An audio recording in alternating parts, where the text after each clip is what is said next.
بسم اللہ الرحمن الرحیم۔ رانا سہیل گلوبل پلس کے پلیٹ فارم سے حاضر خدمت۔ آج کی خبریں 3 خبریں ہیں جو میں نے سلیکٹ کی ہیں، جن پہ میں بات کروں گا۔ سب سے پہلے میں بات کروں گا اپنے صحافی بھائی اسد طور کے اریسٹ کے اوپر، جسے FIA نے گرفتار کر لیا ہے۔ اسد طور کا اریسٹ جو اس کا جرم تو کون ہے جو FIR میں لکھا گیا، نہ سائبر کرائم کے اندر انہوں نے کوئی کمٹ کیا ہے، نہ انہوں نے کوئی وائلیشن کی ہے، ٹیررزم کی ہے، اور جو ان پہ دفعات لگائی گئی ہیں وہ ایک بھی جرم ان کے پاس ان پہ ثابت نہیں ہوتا۔ تو اس کا پھر کیا مقصد ہے کہ اسد طور کو کیوں گرفتار کیا گیا ہے؟ اس کا صاف مقصد یہ ہے کہ اسد طور نے اپنے چند ولاگز پہلے کیے تھے، اس کے اندر جسٹس قاضی فائز عیسیٰ کو کرٹیسائز کیا تھا، جس میں ایک جملہ انہوں نے بولا تھا کہ جناب علی کچھ ججوں کی قربانی دے کر جسٹس قاضی فائز عیسیٰ نے حکومت کو خوش کر دیا۔ تو یہ اس سے اختلاف اپنی جگہ کہ ججز کی قربانی ان کے اپنے کرتوتوں کی وجہ سے ہوئی ہے۔ آپ دیکھ ہی رہے ہیں مظاہر علی نقوی کا بھی اور دوسرے کا بھی، اعجاز الحسن کا بھی، تو دوسرے پہ نہیں ڈالنا چاہیے، وہ بہرحال ان کا اپنا خیال تھا۔ لیکن موجودہ حکومت سے میں یہ کہنا چاہتا ہوں، جو بھی ایوان بالا میں بیٹھے ہیں یا ایوان زیری میں بیٹھے ہیں، کہ اسد طور جیسے صحافیوں کو اس وجہ سے پکڑنا کہ انہوں نے قاضی فائز عیسیٰ کے اوپر جناب علی تنقید کی تھی، اور تو ان کا جرم ہی کون یا تو ثابت کرتے نا۔ چونکہ لوگ یہ کہہ رہے ہیں، اسد طور نہیں کہہ رہا ہے، FIA کی رپورٹ نہیں کہہ رہی، لیکن جنرل امپریشن ہے کہ چیف جسٹس قاضی فائز عیسیٰ پر تنقید کرنے کی وجہ سے اسد طور کو FIA نے اریسٹ کیا ہے۔ اور میں یقیناً کہتا ہوں، جس طرح کہ میں ان سے ملا تو نہیں، لیکن جس طرح کی ان کی ریپو ہے، جس طرح کے فیصلے دیکھ رہے ہیں فائز عیسیٰ صاحب کے، ان کے علم میں شاید نہ ہو، کیونکہ نہ وہ TV دیکھتے نہ ریڈیو سنتے ہیں، ان کو جا کے کوئی بتائے گا تو انہیں پتہ چلنا ہے کہ اسد طور کو آپ کی وجہ سے اریسٹ کیا گیا ہے۔ اگر قاضی فائز عیسیٰ کو پتہ چل جائے تو ہو سکتا ہے قاضی فائز عیسیٰ سوا موٹو تو لیتے نہیں، شاید سوا موٹو لے کر اس کی رہائی کا حکم کر دیں۔ مجھے تو کوئی تکلیف نہیں ہے، میں ناراض نہیں ہوں، میرا کوئی شکوہ نہیں ہے، تو آپ نے اسد طور کو کیوں پکڑا ہوا ہے؟ تو حکومت پاکستان کو چاہیے کہ اپنی ریپوٹیشن بچانے کے لیے اور اپنی عدلیہ کی ریپوٹیشن جو کہ آہستہ آہستہ جو بدحالی سے اوپر آ رہی ہے، اس کو بچانے کے لیے چیف صاحب کو بتائیں کہ چیف صاحب اسد طور کو اس وجہ سے پکڑا گیا ہے، اور آپ کی FIA جو نا جی حکومت والوں انہوں نے پکڑا ہے۔ تو 5 روزہ ریمانڈ بھی ہو گیا، اب قانونی معاملات ہیں، اس میں کیا کیا جا سکتا ہے، ہم تو کچھ نہیں کر سکتے۔ بہرحال یہ بتانا ضروری تھا کہ اسد طور نے کوئی ایسا جرم نہیں کیا جو کہ FIR میں لکھا، یا تو اس کے جرائم میں لکھتے نا کہ قاضی فائز عیسیٰ کے خلاف بولا ہے، تو اس کا بھی کوئی جرم بنا لیتے۔ اس طرح کا کوئی چیز ہی نہیں ہے، کرائم ہی نہیں ہے۔ اچھا جی، اب دوسری میں نے بات کرنی تھی کہ اپنے جو عمران خان صاحب PTI کے بانی رکن جناب عمران خان صاحب، انہوں نے ایک بار پھر، میرا خیال ہے عمران خان کی ہابی ہے یہ جو جلسے جلوس دھرنے، یہ رونق میلہ لگائے رکھنا، یہ رونق میلہ لگا کے رکھتے ہیں۔ پھر 2 مارچ کی انہوں نے کال دے دیا، 2 مارچ کو دھاندلی کے خلاف جناب پورے ملک گیر ہڑتال ہوگی، ملک گیر جلسے جلوس ہوں گے۔ خان صاحب کن لوگوں کا ٹرائل لے رہے ہیں آپ؟ کن لوگوں کا امتحان لے رہے ہیں آپ؟ مختصر سی خان صاحب، اگر میں بات پوچھوں، مجھے بتائیے، آپ کہتے ہیں میری 180 سیٹیں ہیں، ہماری 180 سیٹیں ہمیں دی گئی ہیں 100، یہ آپ کہہ رہے ہیں، ٹھیک ہے جی۔ آپ کی اپیل ہے، یہ آپ نے چیلنج کیا صرف 22 سیٹوں پر،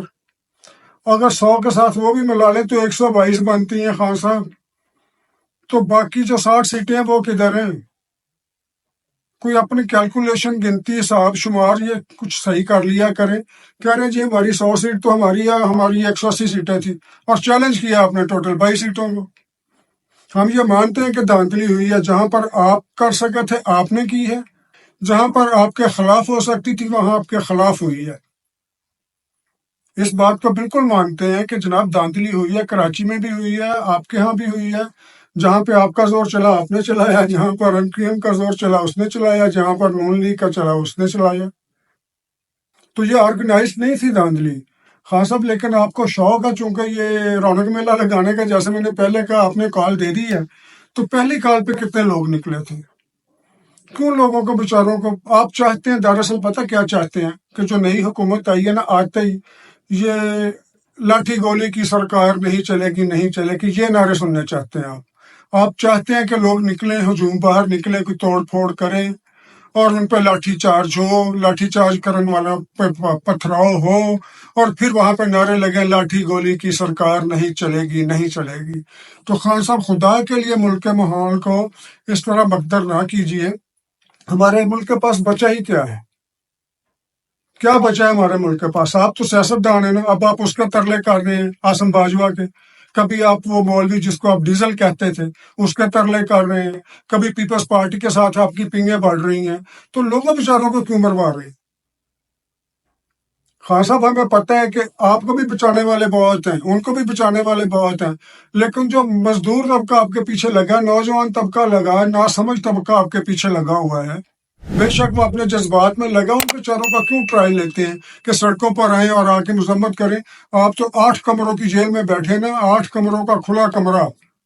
اتنا بڑا کسی غریب بندے کا گھر بھی نہیں ہوتا جتنی کھلی آپ کی جیل ہے۔ خان صاحب آپ کو جیل کا پتہ ہی نہیں ہے، اب میرا خیال آپ کبھی جیل کے دورے پہ بھی نہیں گئے۔ اللہ معاف کرے، میں کبھی جیل میں تو نہیں رہا، لیکن جیل کے دورے کرتا رہا ہوں، جیل میں وزٹ کرتا رہا ہوں۔ وہاں کی جو لائف ہے نا جی، اگر جیل پوچھ رہی ہے تو پیپلز پارٹی کے ورکر سے پوچھیں جنہوں نے کاٹی ہے۔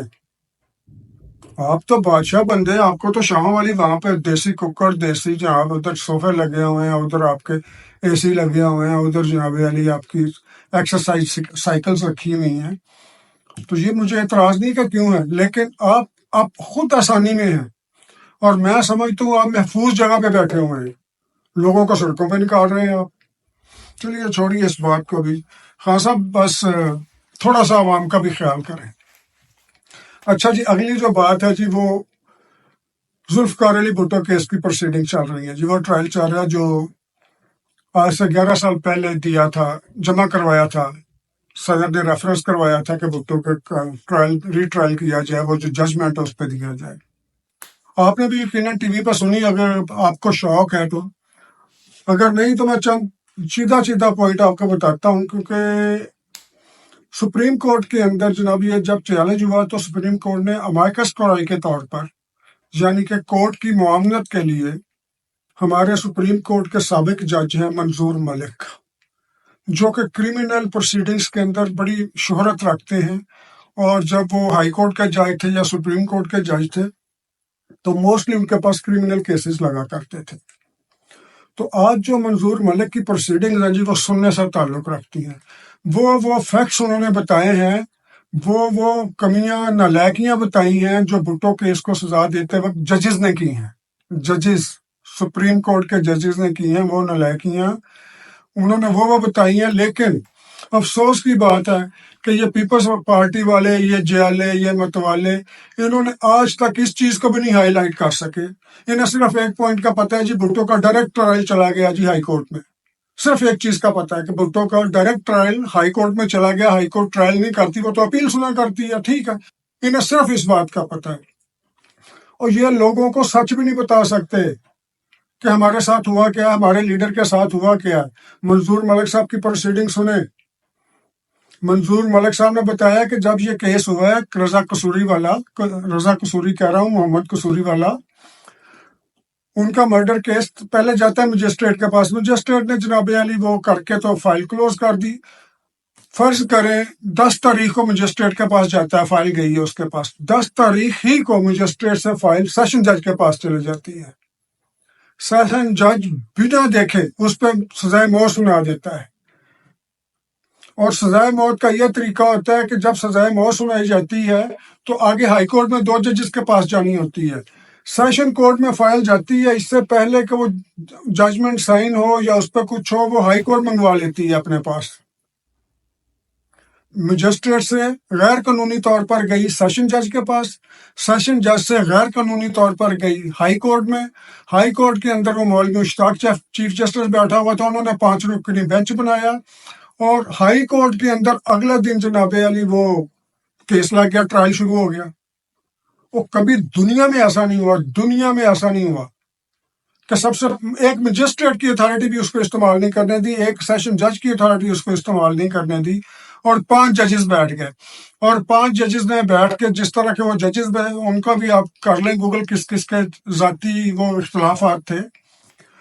اور منظور ملک نے جسے کہتے ہیں نا ایسا دھویا جوڈیشری کو، ایسا دھویا ہے، انہوں نے کہا یہ ججز تھے آپ کے، یہ ان کی حرکات تھی، یہ کرتوت تھے ان ججز کا،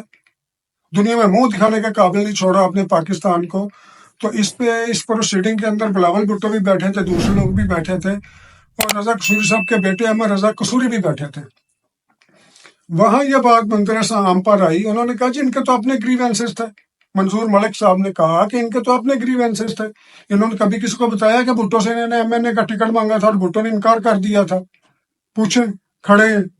تو رضا قصوری نے اس وقت یہ کہا کہ مجھے تو لگتا ہے کہ یہ بھٹو کیس نہیں چل رہا، وہ 5 ججوں کے خلاف کیس چل رہا ہے۔ تو منظور ملک نے کہا، اس نے کہا جی ہم ڈسکس ہی ان کو کر رہے ہیں جن کی وجہ سے بھٹو پھانسی لگا، اور نہ ہم آپ کو ڈسکس کر رہے ہیں نہ آپ کے والد صاحب کو ڈسکس کر رہے ہیں، ہم تو ان کو ڈسکس کر رہے ہیں جن کی وجہ سے بھٹو صاحب پھانسی لگے۔ اور جب پھانسی لگے، اور وہ پھانسی بھی کس طرح سے لگے، اور اس کے ساتھ ایک بات کہی انہوں نے کہا جی جو یہ حکومت نے کیا ہوا نا جی، گورنمنٹ نے کہ یا ججز نے، کہ یہ پریسیڈنٹ کے طور پر کسی جگہ پہ پیش نہیں ہو سکتی بھٹو ججمنٹ جو بھٹو کے خلاف دی ہوئی تھی، اور نہیں ہو سکتی، ٹھیک ہے۔ انہوں نے کہا لیکن یہ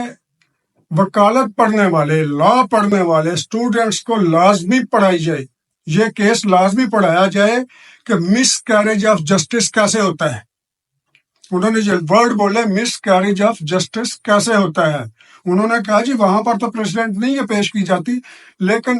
یہ لا کے جو اسٹوڈنٹس ہیں ان کو لازمی طور پر پڑھایا جائے تاکہ وہ اویئر رہیں کہ جب کوئی ججز اس طرح کا فیوچر میں کام کریں یا وہ خود کبھی ججز بنے تو اس طرح کی مس کیریج آف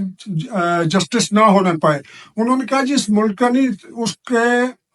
پورے جوڈیشل سسٹم کا، جب سے یہ بھٹو کے خلاف یہ فیصلہ آیا ہے اس وقت سے پاکستان کی جوڈیشری روز بروز زوال پذیر ہوئی ہے۔ تو ابھی اس کی پروسیڈنگ چل رہی ہے، میں بھی سن رہا ہوں، آپ بھی سنیے، انشاءاللہ تعالیٰ کل کے ولاگ میں حاضر ہوں گا۔ آج کی یہ ضروری خبریں تھیں، اور پھر ایک بار کہتا ہوں کہ یہ 2 مارچ والا جو سلسلہ ہے یہ چلتا ہی رہے گا، یہ رکے گا نہیں۔ اگر کوئی اپنے بچوں کا تحفظ کر رہے ہیں تو والدین سے التجا ہے کہ وہ بھی اپنے بچوں کا تحفظ کریں۔ بہت شکریہ، اللہ حافظ۔